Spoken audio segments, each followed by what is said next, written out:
Today, we're gonna transport this giant H-21 workhorse helicopter, AKA the Flying Banana, from Nevada all the way to Utah. It's big, it's bulky, it's old, it's fragile, and there's gonna be a lot that could go wrong. So buckle up, and let's see if we can pull this off.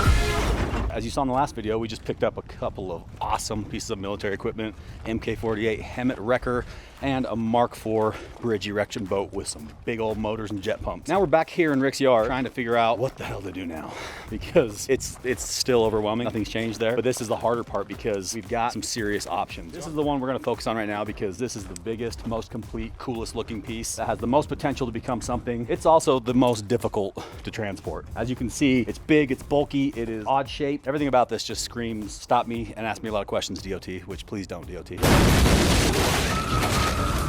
H-21 is such a badass helicopter because it's kind of like the original Chinook. This is a two-bladed helicopter, one big rotor system here, one big rotor system off the back, and it's shaped like a banana. It's like the Flying Banana.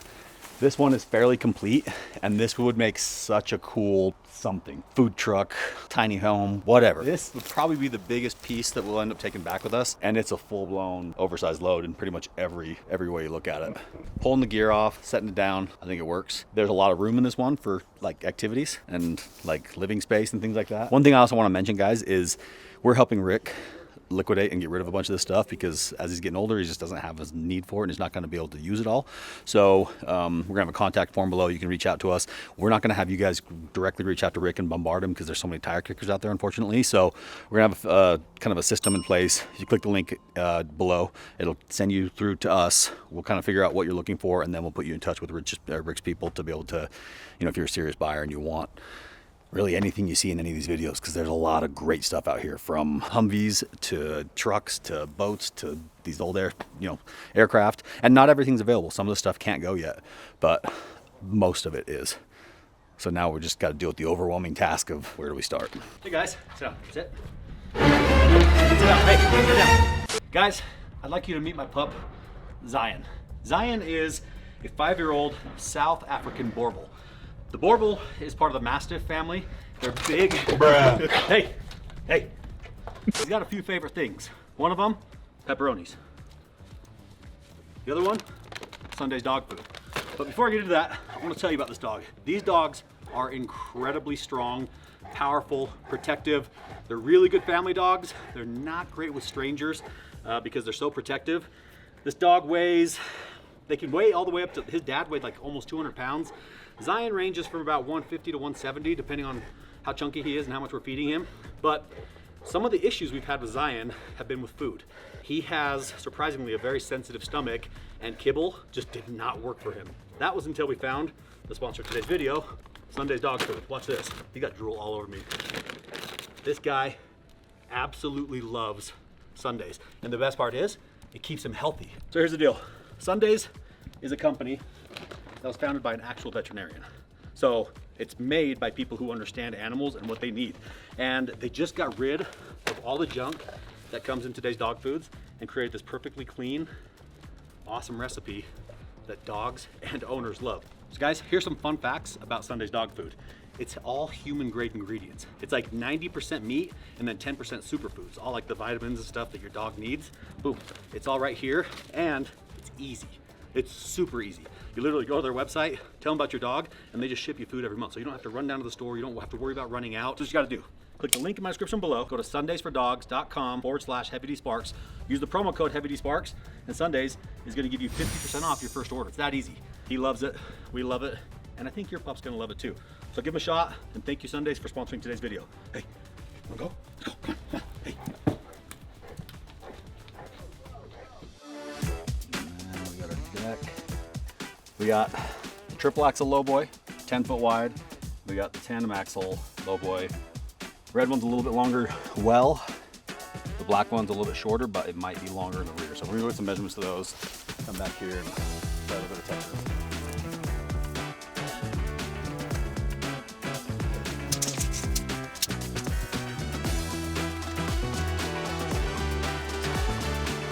All right, red low boy is 29 well, right? 29 is the well, 9 feet 2 inches is the deck, and then we are about 41 inches tall. And then your Husker Do, 25 146, and then we're 147 to the top of this point, and then we're 178 from here to here. And that was 50 inches wide. Yep, 50 inches this way, yeah. That's tall. Steps, you think? It specifically says no step.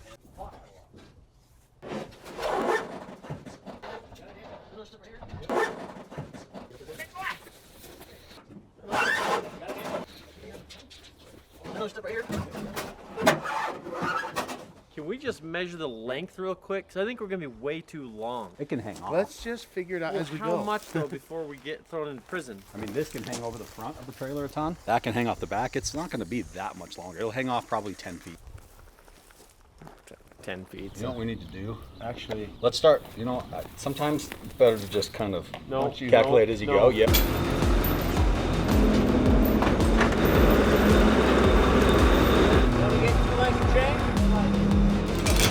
Steering wheel's missing, so it's a little hard to move. Down a little bit.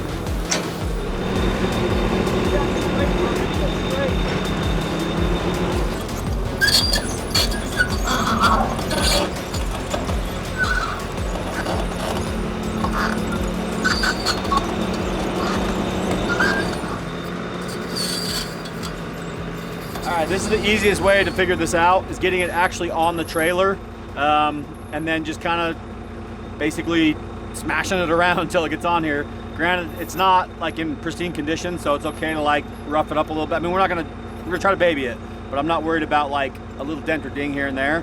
So basically just gonna slowly pull it onto the low boy, work it back, kind of get it settled in where we think it's gonna ride, and then we just gotta start getting it as low as possible because it's tall. It's really tall, but I think we can get it. I think we can get it where we need it, hopefully. There.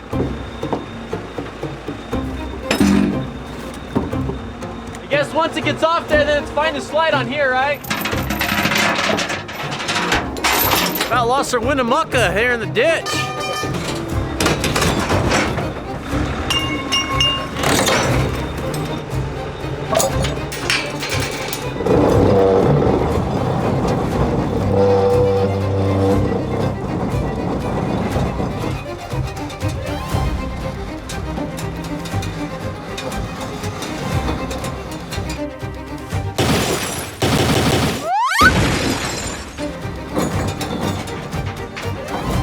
Just the main side, yeah.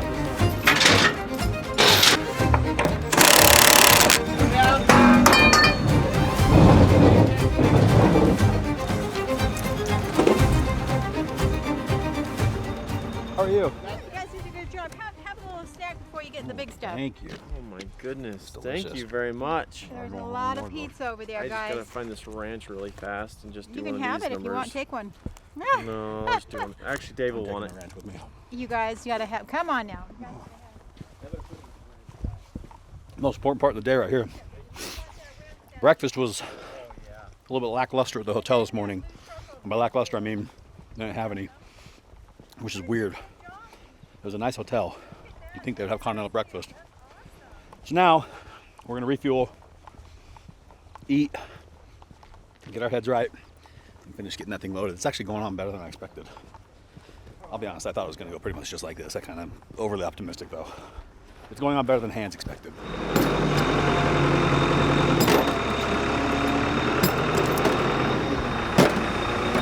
All right, back from lunch, feeling good. Now we're gonna get the front end of the helicopter lifted up so that we can get the landing gear pulled off.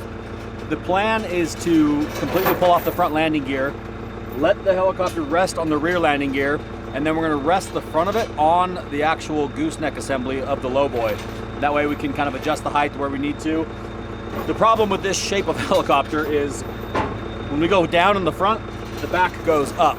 It's like this big lever, which is not ideal because we need them both to come down. So we're just gonna keep on pulling bolts and pieces until we get this thing below about 14 and a half feet.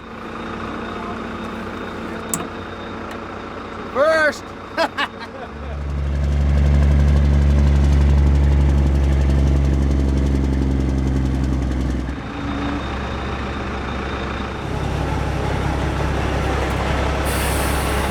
big deal, dude. Just super trucker. The old Kenworth. Another day behind the wheel, another day on the road.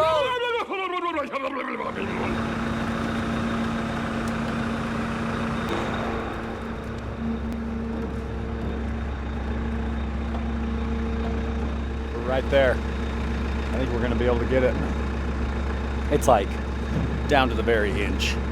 Right now we're at about 14 with that rear section, about 13.6 with the front, and we can go up with the front a little bit to bring this down.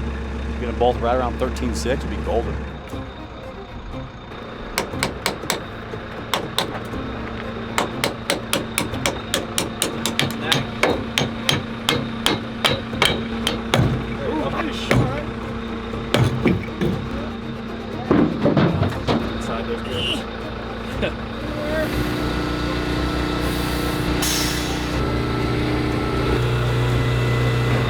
Large. Well, let's put that piece on there and see what this thing does. All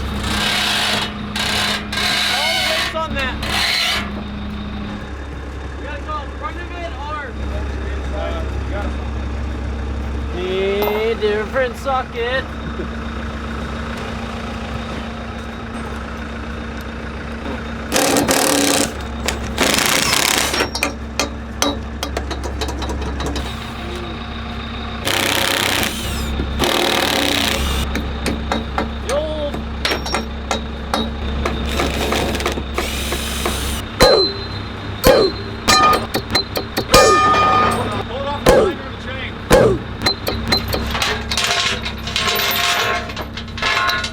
Yeah, sawzall.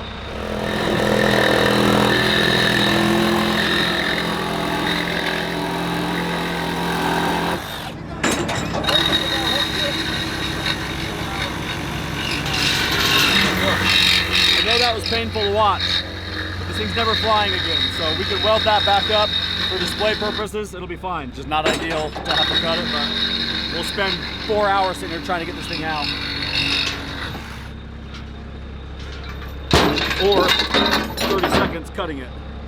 Now we can drop it down. Tell me when I'm good and centered.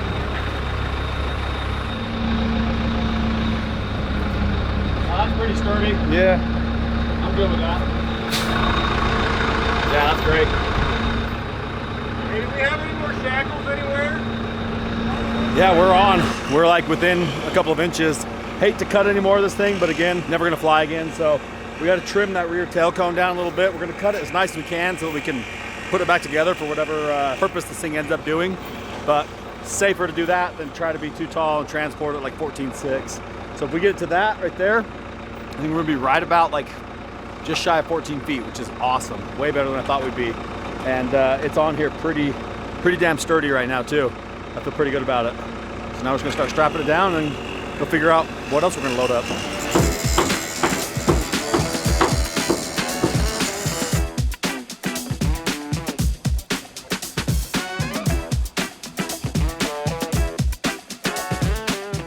All right, last trailer load.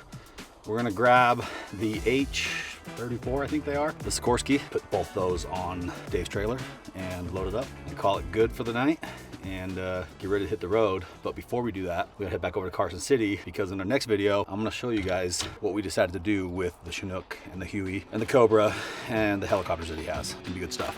But we gotta get this loaded first.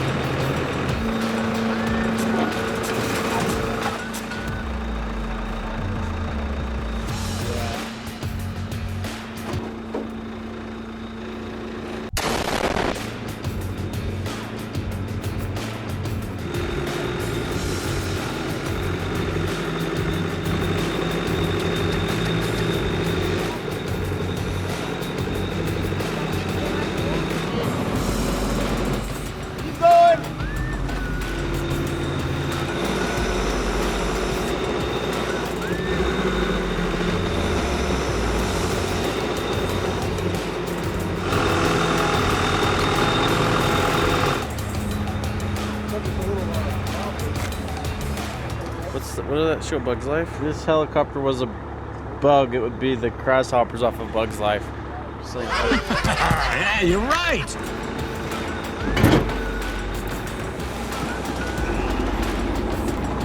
You want to cradle them? Some on this side, some on that side? I love when mystery water goes in my boot.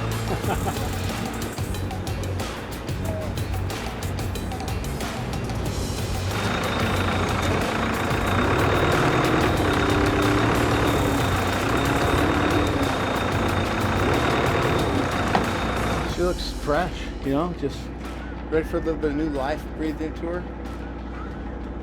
It looks like a nice kitchenette. We'll go back there, bathroom, bed, play place for the kids.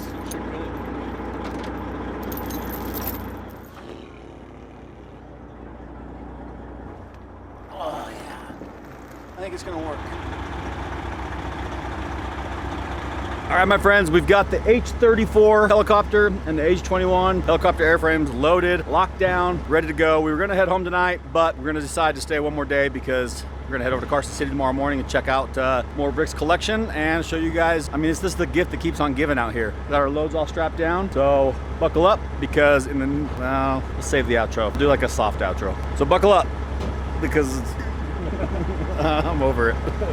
We're gonna go catch some much needed rest at the hotel after a little prime rib buffet and maybe a little bit of gambling, of course, but it's Carson City, of course. So we'll see you at the hotel. Yeah, what he said. Yeah, what they said. Well, guys, did you buckle up for that thing we just did? Were you all buckled during those videos? I was buckled. He was buckled. You guys buckled? Because Dave, I think Dave probably told you guys to buckle up. And if I'm finding out that he's telling you guys to buckle up and you're not, yeah, tickets.